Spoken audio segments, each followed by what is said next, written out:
emails.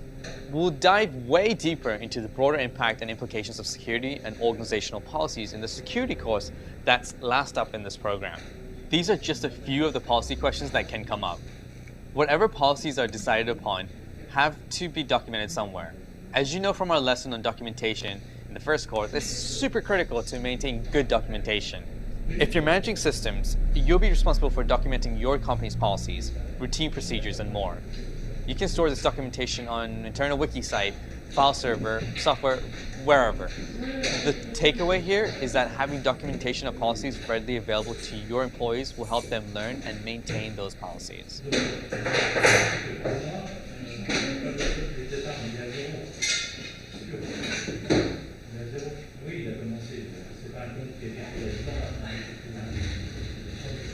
We've talked a little bit about the services that are potentially used in an organization, like file storage, email, web content, etc.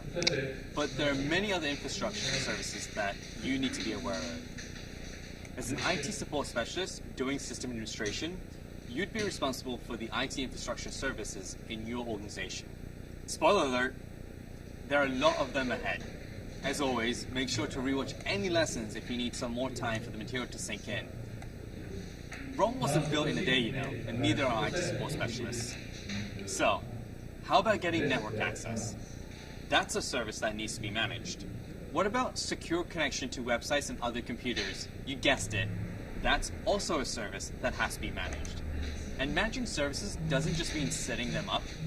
They have to be updated routinely, patched for security holes, and compatible with the computer within your organization. Later in this course, we'll dive deeper into the essential infrastructure services that you might see in an IT support specialist role.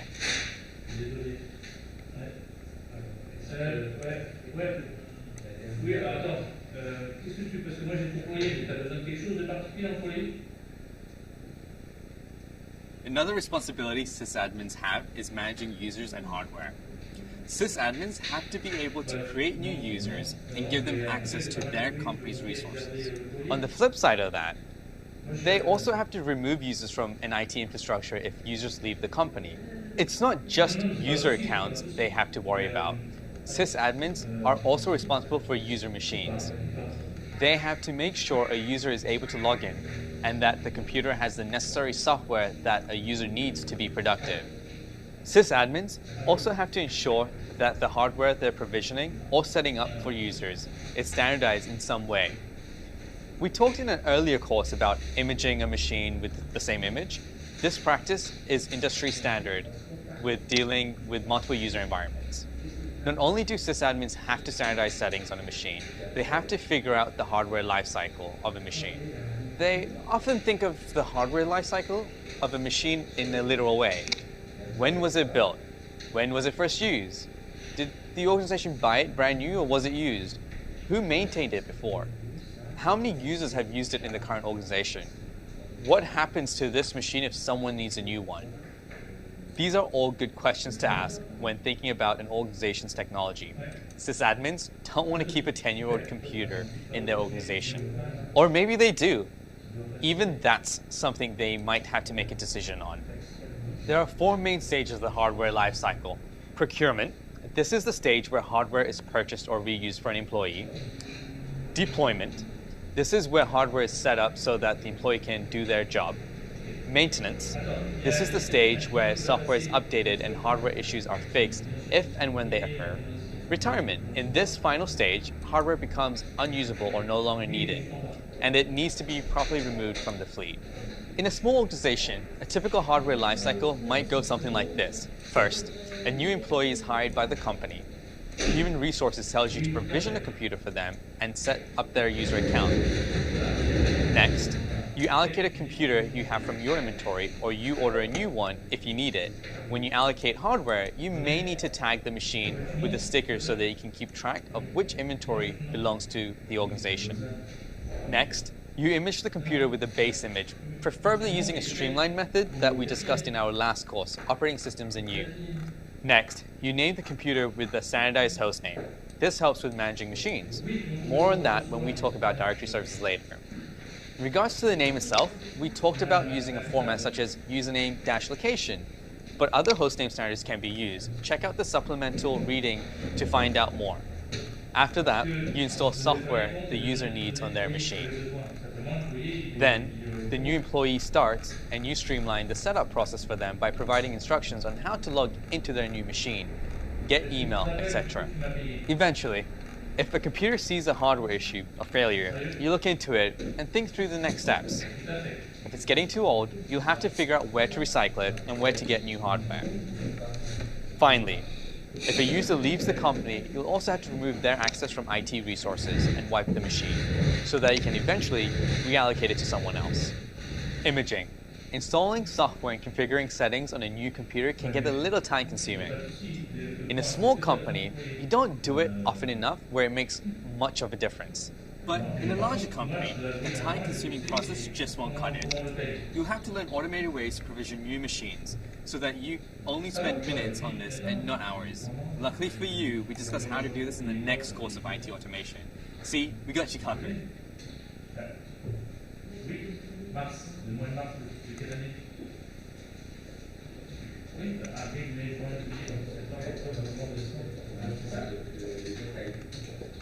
When you manage machines for a company, you don't just set it and forget it. You have to constantly provide updates and maintenance so that they run the latest secure software. When you have to do this for a fleet of machines, you don't want to immediately install updates as they come in. That would be way too time-consuming. Instead, to effectively update and manage hardware, you do something called batch update. This means that once every month or so, you update all your servers with the latest security patches. You have to find time to take their services offline, perform the update, and verify that the new update works with the service. You also don't have to perform an update every single time the new software becomes available, but it's common practice to do batch updates for security updates and very critical system updates. In the security course, we dive deeper into security practices, but a good guideline is to keep your system secure by installing the latest security patches routinely. Staying on top of your security is always a good idea.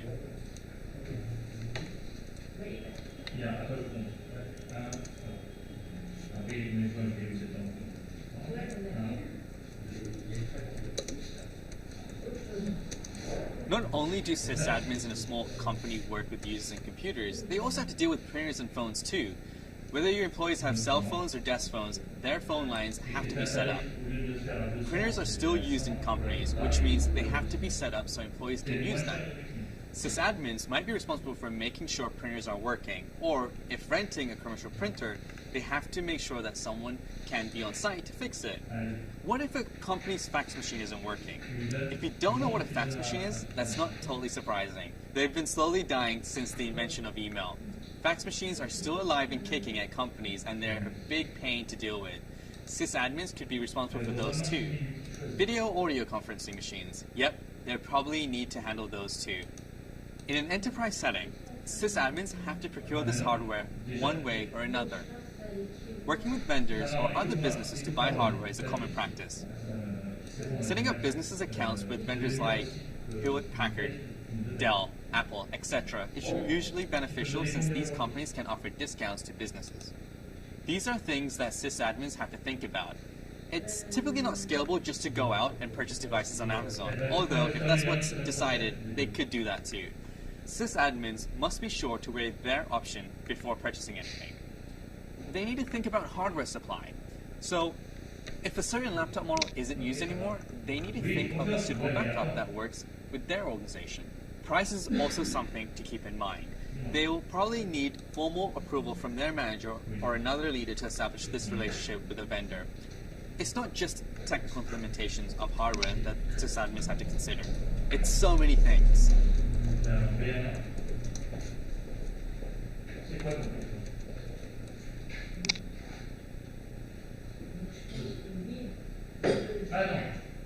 We talked about troubleshooting a lot in an earlier course, but it's worth mentioning again. When you're managing an entire IT infrastructure, you'll constantly have to troubleshoot problems and find solutions for your IT needs. This will probably take up most of your time as an IT support specialist. This could involve a single client machine from an employee or a server or service that isn't behaving normally. Some folks who start their careers in IT support deepen their knowledge to become system administrators. They go from working on one machine to multiple machines. For me, I made the leap during my internship as an IT support specialist in college at a semiconductor lab. The lab ended up closing and they needed help deprecating the environment. So what started as an IT help desk support quickly transitioned to a sysadmin role. That opportunity was my golden ticket to dabble into Active Directory, subnetting, and decision making, which is a core part of this job. Sysadmins also have to troubleshoot and prioritize issues at a larger scale. If a server that sysadmin managed stopped providing services to 1,000 users and one person had an issue about the printer, which do you think would have to be worked on first? Whatever the scenario, there are two skills that are critical to arriving at a good solution for your users. And we already covered them in an earlier course. Do you know what they are? The first is troubleshooting, asking questions, isolating the problem, following the cookie crumbs, and reading logs are the best ways to figure out the issue. You might have to read logs from multiple machines or even for the entire network. We talked about centralized logging a little bit in the last course on operating systems and you. Becoming a power user. If you need a refresher to how centralized logging works, check out the supplemental reading. Anyway, the second super important skill that we covered is customer service. Showing empathy, using the right tone of voice, and dealing well with difficult situations. These skills are essential to all IT roles. In some companies, sysadmins have to be available around the clock. If a server or network goes down in the middle of the night, someone has to be available to get it working again. Don't worry. A sysadmin doesn't have to be awake and available 24/7. They can monitor their service and have it alert them in case of a problem. We'll discuss service monitoring in detail in the next course, IT automation. So how do you keep track of your troubleshooting? A common industry standard is to use some sort of ticketing or bug system. This is where users can request help on an issue and then you can track your troubleshooting work through the ticketing system. This helps you organize and prioritize issues and document troubleshooting steps. Throughout this course, we'll introduce types of services that a sysadmin needs to maintain and what responsibilities they have in an organization. We'll also share some best practices for troubleshooting when it comes to systems administration. When you work as an IT support specialist, systems administration can become part of your job. So it helps to think about all aspects of managing an IT infrastructure in an organization. The more prepared you are, the better.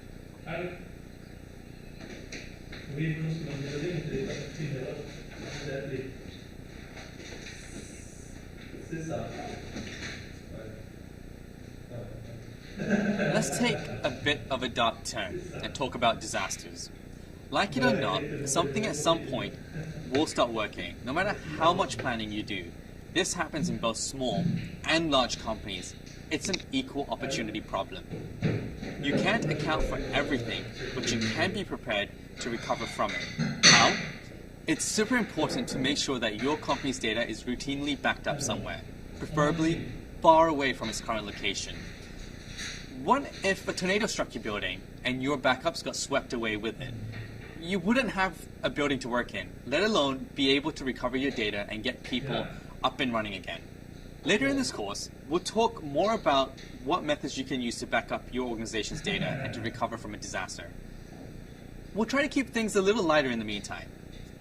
So far, you've learned a lot about the roles and responsibilities of a sysadmin. Some of it may seem like a lot of work, some might even seem scary. Being responsible for keeping data available isn't easy, but it's a rewarding role in IT. And you're already building your SA or sysadmin skill set by learning the fundamentals of IT support. Next up, we got a quiz for you.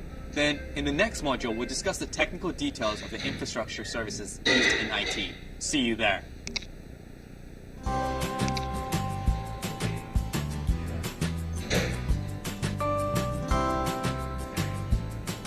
My name is Dion Paul and I am an operations specialist with the GTech RIS team. GTech stands for Google Technical Services. I wasn't always too familiar with IT, but one misconception is that you can know enough.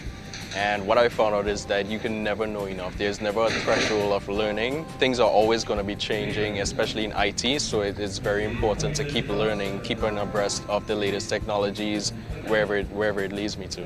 I'm never going to stop learning, and I'm always going to be open to learning new things and applying those in different ways.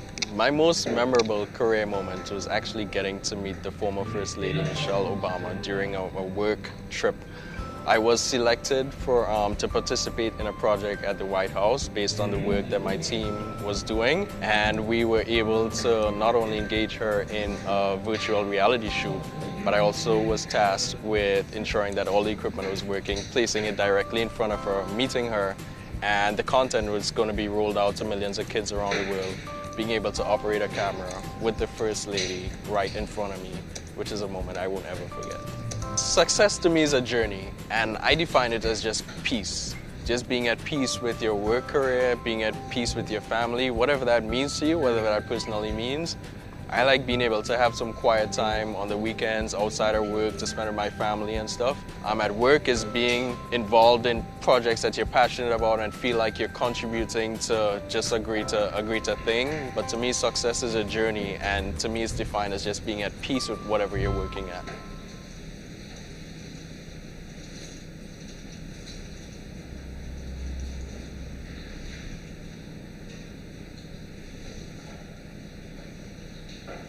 Welcome back. In the last module, we learned that system administrators have lots of responsibilities, like maintaining infrastructure services.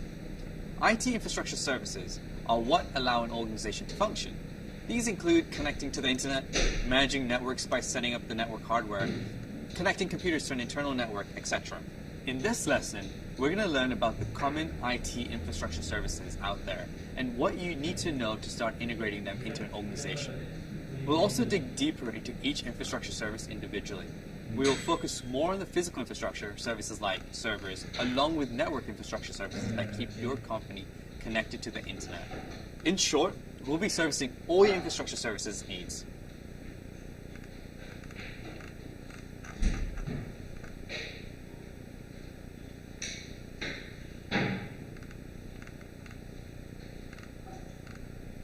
There are lots of IT infrastructure services that keep a company running.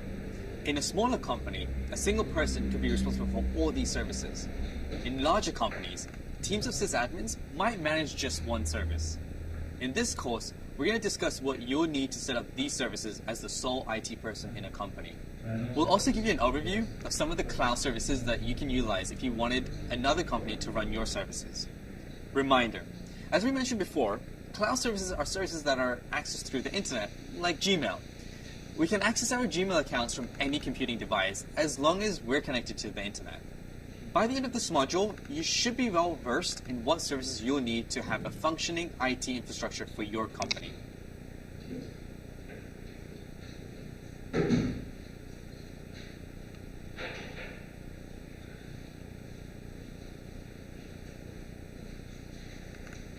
There are lots of types of IT infrastructure services out there. We'll start by giving you a high-level overview of them in this lesson. Then we'll dive into the nitty-gritty details on how you configure and maintain these services in later lessons. Sounds good? Let's get started.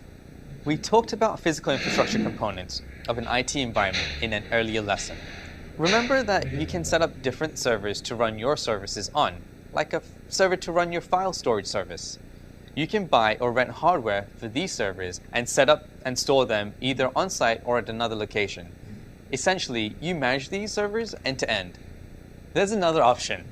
If you don't want to be responsible for managing the hardware tasks and updating your server operating systems with security patches and updates, you can use the cloud alternative to maintain your own infrastructure, which is called Infrastructure as a Service, or IaaS.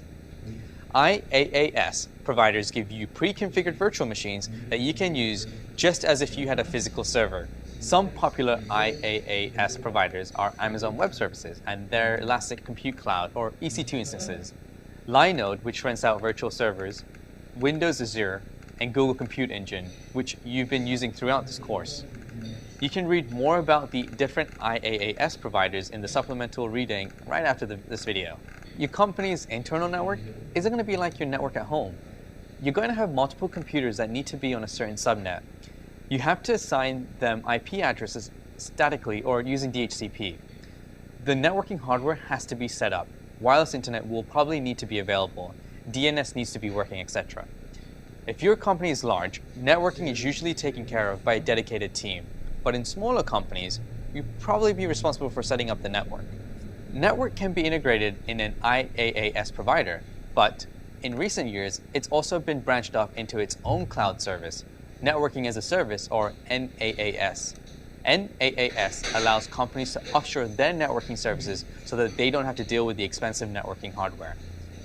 Companies also won't have to set up their own network security, manage their own routing, set up a WAN, and private intranets, and so on.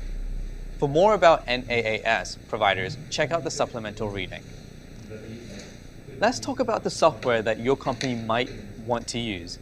Do you need to type out Word documents, use an email client, communicate with other people, use operating systems, process spreadsheets, or have any other software needed to run a business? I bet yes.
On le fait, on fait une itération approximative au deuxième.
Pourquoi je sais demandé ça, c'est lui qui m'a demandé. Il m'a dit je fais la clôture à la protéine.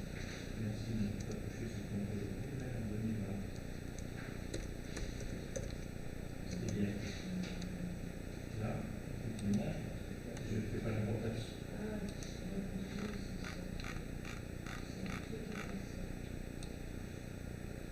Je les ai pas.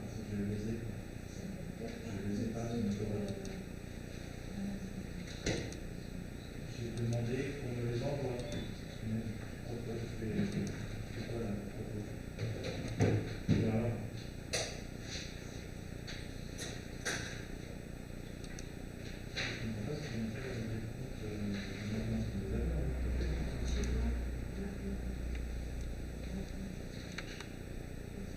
Je viens de voir, je suis dessus.